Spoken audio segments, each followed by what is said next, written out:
बच्चों नया chapter dimensional analysis, बहुत सिंपल, बहुत इजी और बहुत ही फिजिक्स से अलग चैप्टर कह सकते हो। ठीक है, जो जनरल हम लोग फिजिक्स देखते हैं ना, न्यूटन इक्वेशंस, मैकेनिक्स वगैरह, ये वो सब नहीं है, बहुत सिंपल है। तो डायमेंशनल एनालिसिस का मतलब समझने से पहले हमें समझना होगा कितनी तरह की क्वांटिटीज़ होती हैं। There are two types of quantities, okay, types of quantities. ठीक है, एक तो आपने वो पढ़ा होगा कि स्केलर होता है और वेक्टर होता है, राइट। स्केलर वो होते हैं जिनमें डायरेक्शन का सेंस नहीं होता है, वेक्टर वो होते हैं जिनमें डायरेक्शन का सेंस होता है। अभी तक जो पढ़ा है, जब वेक्टर पढ़ोगे तो उसकी एक अलग भी डेफिनेशन होती है।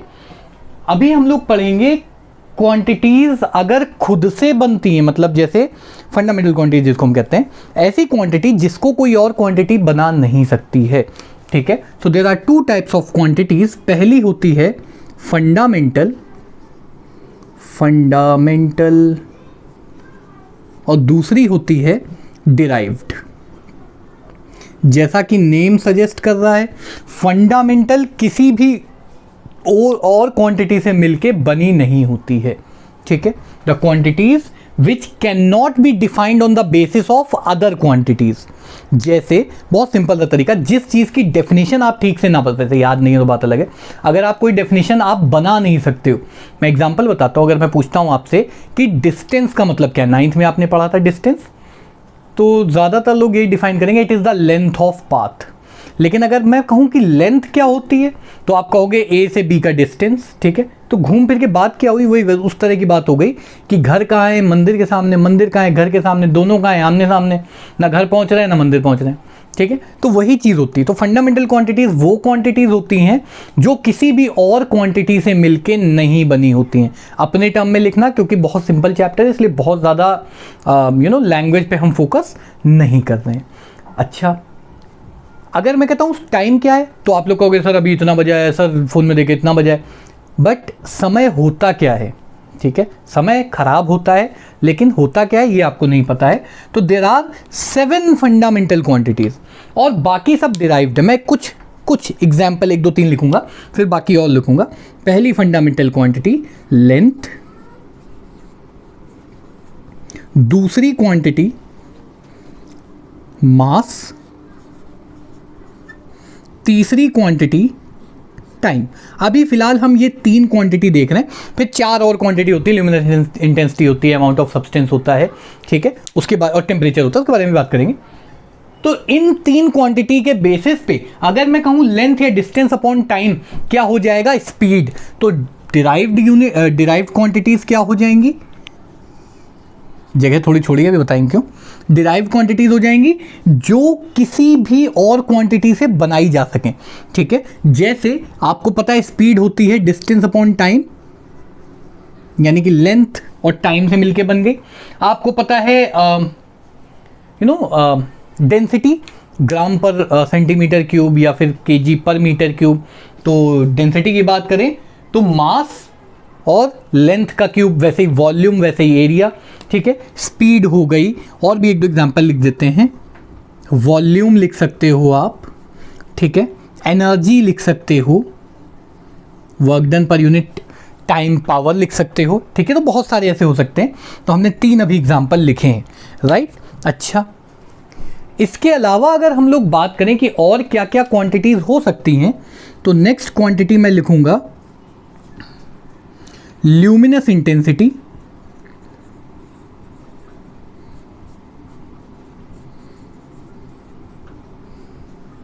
ठीक है। 5th क्वांटिटी में जो लिखूंगा, हाँ भाई 5th थी हमारी इलेक्ट्रिक करंट, ठीक है, इलेक्ट्रिक करंट, ओके। 6th हो गई, देखो ज़रूरी नहीं है उसी ऑर्डर में लिखो, हो सकता है आप उल्टे ऑर्डर में लिख लो, किसी भी ऑर्डर में लिखो, कोई ऐसा स्पेसिफिक ऑर्डर नहीं है। नेक्स्ट हो जाएगी ल्यूमिनस इंटेंसिटी हो गई। नेक्स्ट है टेम्परेचर, ये थर्मोडायनेमिक टेम्परेचर की बात कर रहे हैं। टेम्परेचर, आज पता नहीं अच्छी राइटिंग बन रही है, होती नहीं ऐसे।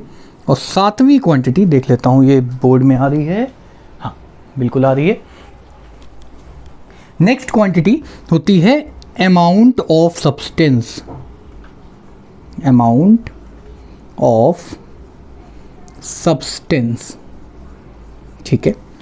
तो ये 7 ऐसी क्वांटिटीज हैं। अच्छा, कुछ लोग आपको बताते हैं कि मास का मतलब होता है अमाउंट ऑफ सब्सटेंस कितना है, बट इन रियलिटी आप डिफाइन नहीं कर सकते हो मास को इस तरीके से, राइट। तो नेक्स्ट आती है हमारी ल्यूमिनस इंटेंसिटी, कितनी लाइट कह सकते हो पर यूनिट एरिया, इस तरह से अभी बहुत ज़्यादा उसके बारे में बात नहीं करेंगे।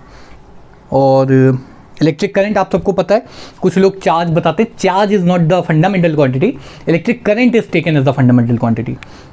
और टेम्परेचर सबको पता है क्या होता है, अगर नहीं पता हो तो मैं बता देता हूँ कि अगर दो क्वांटिटीज़ में कौन सी ज़्यादा हॉट है कौन सी ज़्यादा कोल्ड है, इसको बताता है टेम्परेचर।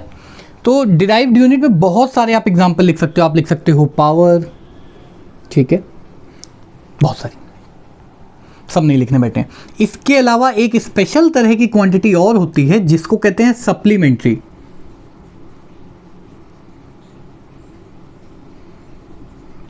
अब ये सप्लीमेंट्री यूनिट्स क्या होती हैं, आप लोगों ने सुना होगा एंगल की डेफिनेशन।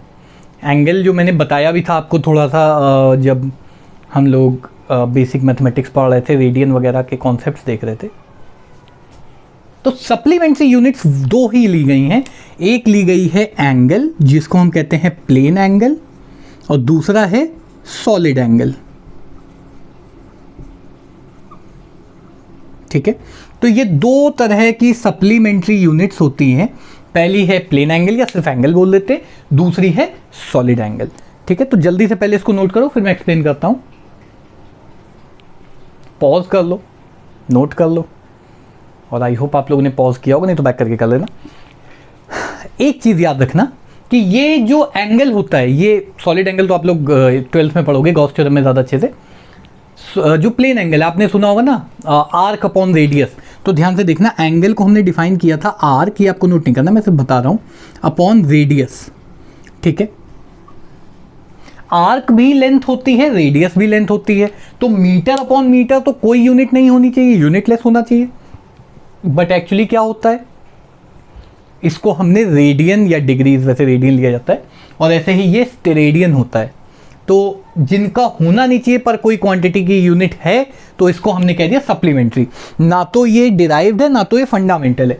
कायदे से देखा जाए तो ये फंडामेंटल भी कह सकते हो, बट कोई लॉजिक नहीं है इसका, इसलिए हमने दे दिया इसको सप्लीमेंट्री यूनिट। तो जल्दी से इसको नोट कर लो, हालांकि आप लोग नोट कर चुके हो। I will erase the board and will continue. बच्चों, फंडामेंटल क्वांटिटीज को रिप्रेजेंट करने के लिए हम यूज करते हैं कुछ सिंबल्स, और वो सिंबल्स होते हैं लेंथ के लिए L, ठीक है, मास के लिए M, टाइम के लिए कैपिटल T, ये सारे तीनों कैपिटल हैं याद रखना, इलेक्ट्रिक करंट के लिए A, एम्पियर वाला A, टेम्परेचर के लिए थीटा, ग्रीक अल्फाबेट वही थीटा साइन कॉस टेन वाला, ल्यूमिनस इंटेंसिटी के लिए यूज करते हैं CD, कैंडेला से लिया गया, नॉट स्कोप ऑफ कॉन्टेक्स्ट अब यहाँ पे, और अमाउंट ऑफ सब्सटेंस में हम लिखते हैं MOL, मोल, ठीक है।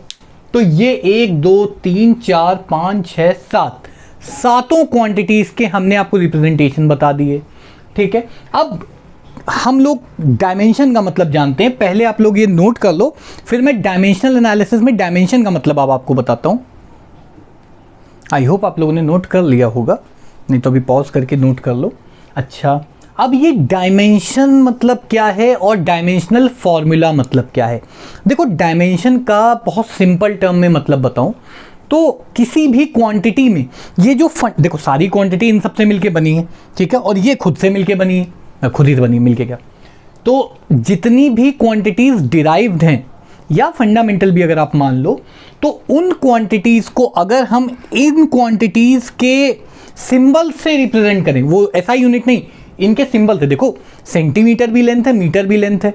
अब हो सकता है, बहुत सिंपल सा एक एग्जांपल बताते हैं, आप लोगों ने PS वर्ड सुना होगा, कार वगैरह में होता है, इतने PS का पावर। आज एक काम करना, अभी जब क्लास आपकी, जब ये लेक्चर खत्म हो जाए तो नेट पे सर्च करना PS पावर इन ऑटोमोबाइल से ऐसे कुछ करके, तो आपको उसका जो वर्ड मिलेगा वो समझ में आएगा। ठीक है, ऐसे ही हॉर्स पावर आ जाएगा, या BHP ब्रेक हॉर्स पावर आ जाएगा। तो बड़े अजीब अजीब नाम आ जाते हैं। या मैं कहूँ कि विच क्वांटिटी डज जिफी रिप्रेजेंट्स, तो जिफी एक टाइम की यूनिट है, बहुत छोटी कहते हैं ना इन अ जिफी, तो Zifi is actually a unit. या अगर मैं कहूँ कि लाइट ईयर किस चीज़ को रिप्रेजेंट, बस लाइट ईयर नहीं, वो टॉय स्टोरी वाला, लेकिन लाइट ईयर जो है वो किस क्वांटिटी को रिप्रेजेंट करता है, तो आधे लोग तो उसको टाइम बोल देते हैं। एक्चुअली लाइट ईयर रिप्रेजेंट करता है लेंथ को, कि लाइट एक साल में कितना डिस्टेंस ट्रैवल करती है। तो बड़े अजीब अजीब, पार्सेक एक यूनिट है, तो अजीबोगरीब यूनिट्स हो जाती हैं, लेकिन वो यूनिट किस क्वांटिटी को रिप्रेजेंट कर रही है वो बताते हैं उसके डायमेंशंस, या वो होता है उसका डायमेंशन। और किस तरीके से उसको हम लिखते हैं वो होता है डायमेंशनल फॉर्मूला। तो किसी क्वांटिटी का डायमेंशन मैं लिख रहा हूं, ये रिप्रेजेंट करने के लिए स्क्वायर ब्रैकेट यूज करते हैं। खास इसका औचित्य नहीं है, और औचित्य मतलब खास इसका कोई लॉजिक नहीं है, ठीक है। बहुत सारी बुक्स हैं, सबको कंसल्ट करते रहो, पता चलता रहेगा काफ़ी कुछ।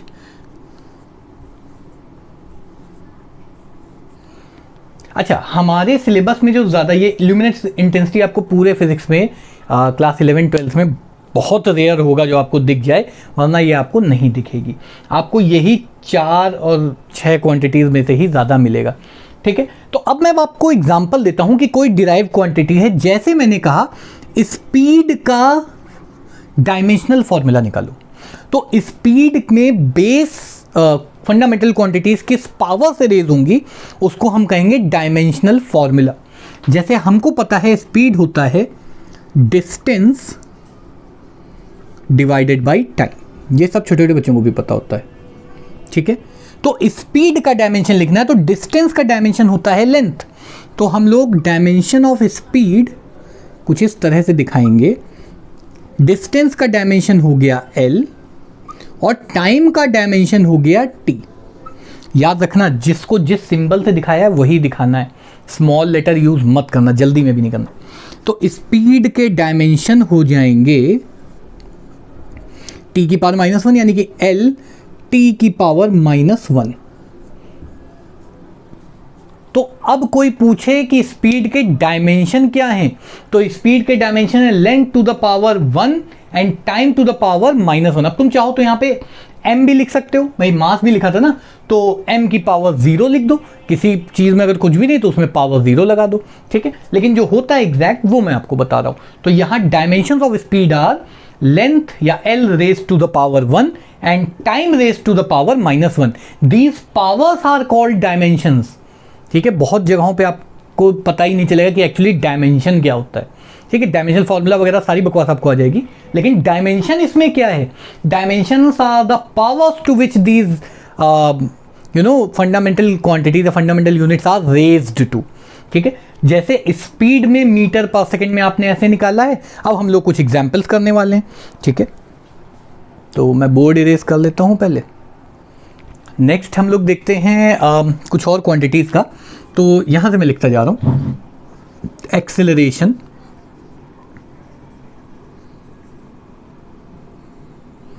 तो भाई आपको पता है एक्सेलरेशन होता है स्पीड अपॉन टाइम या change in velocity upon time, एक ही चीज़ होती है। तो ध्यान से देखना, स्पीड की हम ऑलरेडी निकाल चुके हैं LT -1, ठीक है, रेज टू द पावर, बार बार कौन बोलेगा। और नीचे हमने लिख दिया टाइम, तो वेलोसिटी अपॉन टाइम, तो ये बन जाएगा LT -2 या m0 L1 T -2। 1 ना लिखो तो ठीक है, m की पावर 0 आपका मन, आप लिखना चाहो लिखो, नहीं लिखना चाहो मत लिखो, ठीक है। एक्सेलरेशन हो गया। अच्छा, ऐसे ही कोई और अगर हम क्वांटिटी निकालें, जैसे एक बहुत सिंपल सी एक यूनिट निकालते हैं, ठीक है। एक्सेलरेशन आ गया है, अब हम निकालते हैं बहुत सिंपल सा फोर्स, ठीक है। तो हमको फॉर्मूला पता है, ध्यान से देखना, फोर्स का फॉर्मूला होता है m इंटू एक्सेलरेशन, और एक्सेलरेशन आप निकाल चुके हो, ठीक है। आप चाहो तो यहीं पे दोबारा निकाल सकते हो, क्यों फालतू में टाइम वेस्ट करें। तो इसका जो फॉर्मूला बनेगा डायमेंशनल, वो बनेगा, ध्यान से देखना, m यानी कि मास, और a होता है LT -2, ठीक है, तो एक्सेलरेशन आ गया। अच्छा, हम पहले ही बता दें सारे स्कूलों में बस कुछ ही हैं जो बहुत ज़्यादा पूछे जाते हैं, जैसे कोफिशिएंट ऑफ विस्कोसिटी, इसको याद कर लो, समझ लो, लेकिन समय बचाने के लिए उसको याद भी कर लेना, ठीक है। जब बढ़ाएंगे तो अलग से बता भी देंगे उसको कि ये ही इंपॉर्टेंट होते हैं, बाकी सिंपल वाले तो आप निकाल ही सकते हो। एनर्जी हो गया, पावर हो गया, कोफिशिएंट ऑफ विस्कोसिटी हो गया, ठीक है, और एक होता है प्लैंक्स कांस्टेंट, वो भी बता देंगे, राइट। तो नेक्स्ट हम लोग निकालते हैं फोर्स हो गया, अब निकालते हैं वर्क की यूनिट, वर्क की डायमेंशंस। वर्क या फिर एनर्जी भी आप लिख सकते हो, ठीक है। वर्क और एनर्जी सेम चीज़ होती है, वर्क एनर्जी थ्योरम में आप पढ़ोगे भी, आपने 9th में पढ़ा भी होगा। तो वर्क होता है फोर्स इनटू डिस्प्लेसमेंट, ये आपने पढ़ा है, फोर्स इनटू डिस्प्लेसमेंट। तो इसकी जो यूनिट बनेगी, इसकी जो डायमेंशन बनेगी वो होगी फोर्स, यानी कि mlt-2 इंटू डिस्प्लेसमेंट यानी कि l, राइट। तो m, इसको हम ऐसे भी लिख सकते हैं, ml का स्क्वायर हो जाएगा t-2। तो एनर्जी भी मिल गया, वर्क डन भी मिल गया। अच्छा, अगर हम कहें पावर निकालो तो पावर की डायमेंशन क्या होंगी? पावर होता है work done per unit time या energy consume per unit time. तो एनर्जी अपॉन टाइम, भाई यहां टाइम की पावर -2 है,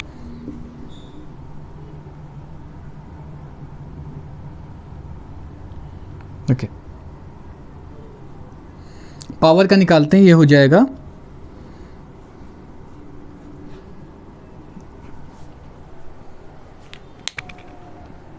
होता है, ओके। तो हम लोग देख रहे थे पावर का, बीच में डिस्टर्बेंस हो गया था। तो mlt-2 यानी कि वर्क पर यूनिट टाइम, इसको टाइम से डिवाइड करना है। तो ml² t-2 था, इसको टाइम से डिवाइड करोगे तो t-3 हो जाएगा। t-3, एक एक नंबर के ये आ जाते हैं अक्सर, राइट। अच्छा, बहुत सारे ऐसे बना सकते हो। प्रेशर निकाल लेते हैं, चलो प्रेशर बनाते हैं, मतलब बनाते नहीं, प्रेशर होता है फोर्स पर यूनिट एरिया, ठीक है। और फोर्स होता है, कहाँ गया, mlt-2, एरिया क्या हो जाएगा, पहले लिख लेते हैं mlt-2, और एरिया होगा लेंथ इंटू लेंथ यानी कि l²। तो इसको हम लिख सकते हैं m, ये -2 है, ये +1 है, यानी कि ml-1 t-2, ठीक है। ऐसे ही बहुत सारे आप डायमेंशंस निकाल सकते हो, ठीक है। इलेक्ट्रिक चार्ज का निकालते हैं। चार्ज होता है current into time, Q equal IT, I equal Q/T, 10th में पढ़ा था आप लोगों ने बचपन में, प्राचीन काल में। तो I का होता है A और T का होता है T, तो AT हो गया चार्ज का। ऐसे ही कोई और यूनिट ले लेते हैं। अब मैं अगर आपसे कहूँ पोटेंशियल डिफरेंस या पोटेंशियल की डायमेंशंस निकालो, तो पोटेंशियल यानी कि V होता है, वोल्टेज भी लिख सकते हैं, ठीक है। तो वोल्टेज होता है work done per unit charge. अब कहोगे सर ये सब तो हम भूल ही गए हैं, तो ये सब याद रखना पड़ेगा। Work done per unit charge, work हम निकाल चुके हैं कहीं पे, ये निकाला है, और चार्ज हम निकाल चुके हैं, ध्यान से देखना, सही बताएं, हमको भी नहीं याद है वोल्टेज का, हर बार निकालते हैं, कोई पूछता है तो हमको डिराइव करना पड़ता है, ठीक है, क्या दिक्कत है। ml² t-2, ये था वर्क, ठीक है, ये, और इसको डिवाइड करेंगे AT से, तो ये बन जाएगा, ध्यान से देखना, ml² t-3a-1, ठीक है। इस तरह से हम लोग निकाल सकते हैं।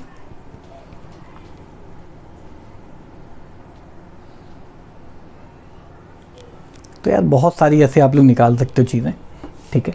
अच्छा, फ्रीक्वेंसी का ज़रा निकालो। फ्रीक्वेंसी आपको याद होगा, मैं तब तक थोड़ा सा बोर्ड इरेज कर देता हूँ, एक बार ज़रा निकालो। फ्रीक्वेंसी का फॉर्मूला होता है 1 टाइम पीरियड, बहुत सिंपल है, ट्राई करो। फ्रीक्वेंसी क्यों बता रहा हूँ वो भी अभी बताऊँगा, क्यों पूछ रहा हूँ मैं अलग से। तो फ्रीक्वेंसी होता है, न्यू से दिखाते हैं, ये सिंबल है न्यू, जैसे वो 10th में रिफ्रैक्टिव इंडेक्स पढ़ा था, म्यू, ये है न्यू, NU, न्यू। न्यू से भी दिखाते हैं, कुछ जगहों पे F से भी दिखाते हैं, नो इश्यूज। ये होता है 1 अपॉन टाइम पीरियड, यानी कि टाइम की power -1, right.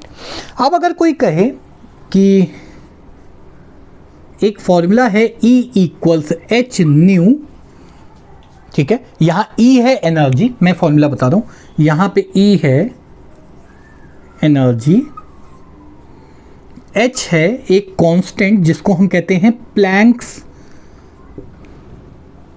Constant, max Planck के नाम पे रखा गया है, और न्यू है फ्रीक्वेंसी। तो क्या आप लोग, आपके पास E की डायमेंशंस हैं, अभी थोड़ी देर पहले मैंने निकलवाई थी, क्या आप लोग प्लैंक्स कांस्टेंट की डायमेंशंस निकाल सकते हो? ट्राई करो एक बार।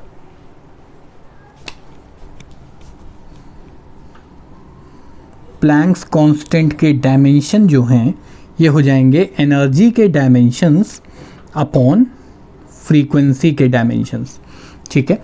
तो एनर्जी के डायमेंशंस अभी हमने निकाले थे ml² t-2। अब कहोगे सर आपको कैसे याद है?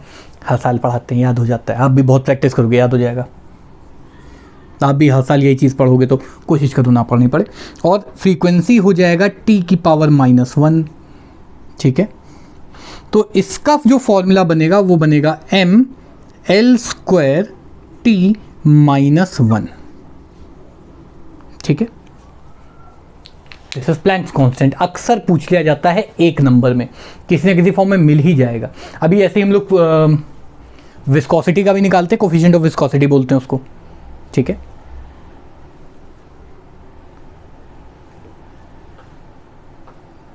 अभी नेक्स्ट हम लोग निकालते हैं कोफिशिएंट ऑफ विस्कोसिटी। देखो पढ़ोगे आगे, क्वेश्चन आएगा पहले, this is class 11th, welcome to real world, ठीक है। रियल जूस की दुनिया में आपका स्वागत है। तो पहले कलर ही कर लेते हैं इसको। हम लोग बात कर रहे थे विस्कोसिटी की। तो एक फॉर्मूला होता है F equals 6 pi eta r v. यहाँ पे F होता है फोर्स, 6 पाई तो कांस्टेंट है, कोई मतलब नहीं, डायमेंशनलेस होते हैं। R होता है radius of A spherical ball, और V होता है वेलोसिटी। टर्मिनल वेलोसिटी और क्या सब बाद में पढ़ेंगे, अभी बस इतना याद रखेंगे, फॉर्मूला है, ठीक है। इसलिए कहने कुछ चीज़ें याद कर लो, करनी पड़ेंगी।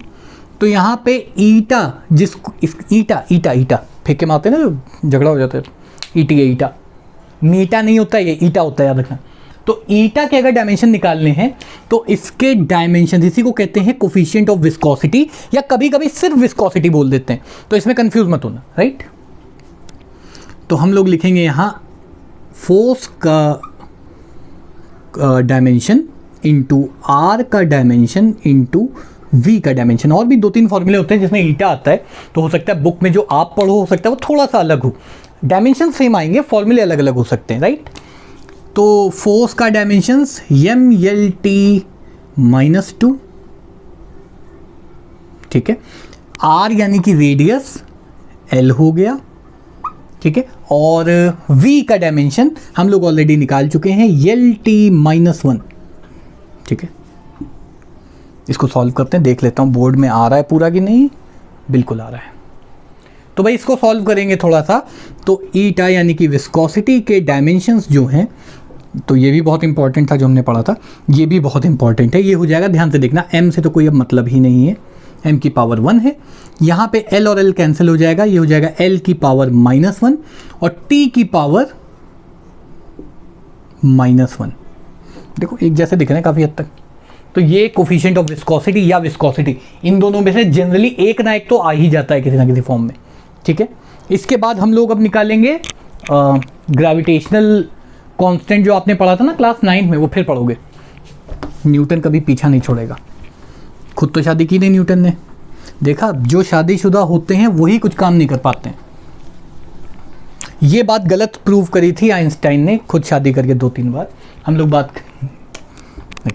बात करेंगे न्यूटन की। तो फोर्स, ग्रेविटेशनल फोर्स का फॉर्मूला होता है G(m1m2)/r²। बचपन में छोटी छोटी चीज़ें पढ़ी थी, अब बड़ी बड़ी चीज़ें पढ़ोगे। तो G की अगर हम यानी कि यूनिवर्सल ग्रेविटेशनल कांस्टेंट की डायमेंशन निकालें तो ये हो जाएंगी, ध्यान से देखना, फोर्स का डायमेंशन मल्टीप्लाइड बाई r² यानी कि डायमेंशंस ऑफ लेंथ का square into dimensions of mass into dimensions of mass which are m only. ठीक है, m1 m2 है तो दोनों मास ही ना, इससे क्या मतलब है कि m1 है और m2 है। तो ये हो जाएगा, ध्यान से देखना, mLT-2 फोर्स के डायमेंशन याद हो गए होंगे अब तक, नहीं तो याद कर लो समय बचाने के लिए, थोड़ा सा बाकी समझ में आना चाहिए। आर स्क्वायर हो गया यल स्क्वायर, m इंटू एम हो गया एम स्क्वायर। थोड़ा सा इसको सॉल्व करते हैं तो डायमेंशंस ऑफ g हो जाएंगे, ध्यान से देखना, m की पावर -1, भाई ये +2 है, ये +1 है, ये -2 हो जाएगा ऊपर जाके, और -2 + 1 हो गया -1। l इंटू एल स्क्वायर हो गया यल क्यूब, और t की पावर -2 बन गए dimensions of gravitational constant, universal gravitational constant.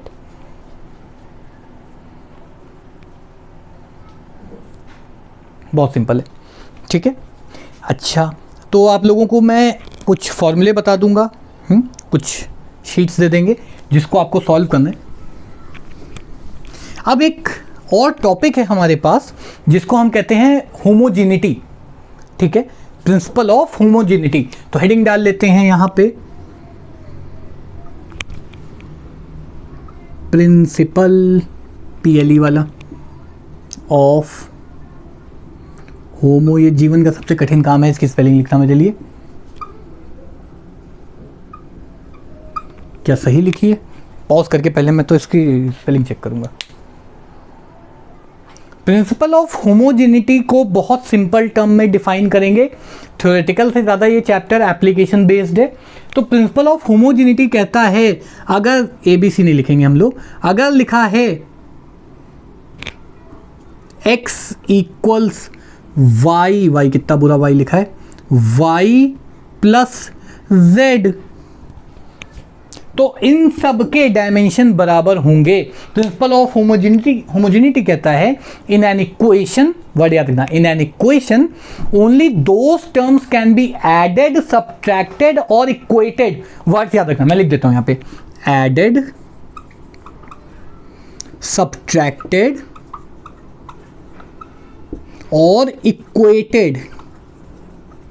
ठीक है, हम केवल उनको ही ऐड, सब्ट्रैक्ट या इक्वेट, मल्टीप्लाई डिवाइड का मतलब नहीं, मल्टीप्लाई डिवाइड आप कुछ भी कर सकते हो। अबे ऐसा थोड़ी ना कर दोगे कि हमारे पास या मेरा मास मान लेते, पता नहीं क्या है, मान लेते मेरा मास 70 kg है, मानने क्या है ना, तो 70 kg मास है, इसमें से 20 मिनट माइनस करोगे तो कितने जूल बचेगा। अजीबोगरीब क्वेश्चन, अजीबोगरीब टॉपिक, ठीक है, ऐसा नहीं कर सकते। यानी कि यहाँ पे सब कुछ डायमेंशनली होमोजीनियस होना चाहिए, एक जैसा, ठीक है। अगर यहां पे z इंटू पी था तो z इंटू पी का भी डायमेंशन वही होगा, ठीक है। जो कुछ भी प्लस के इस साइड होगा, मान लो यहां कुछ माइनस भी लगा हो, माइनस लगा है ई के, कुछ भी हो सकता है एक, ठीक है, तो या ई अपॉन के था, ठीक है, ई डिवाइडेड बाई के, तो E अपॉन के का भी डायमेंशन वही होगा, तो होना चाहिए जो Z इंटू पी का होना चाहिए, जो Y का होना चाहिए, जो X का होना चाहिए। इसका एप्लीकेशन देखते हैं कैसे हम लोग यूज करते हैं इसको। न्यूटन की कोई भी इक्वेशन उठा लो मतलब ऐसा नहीं कि उठा लो, है ना।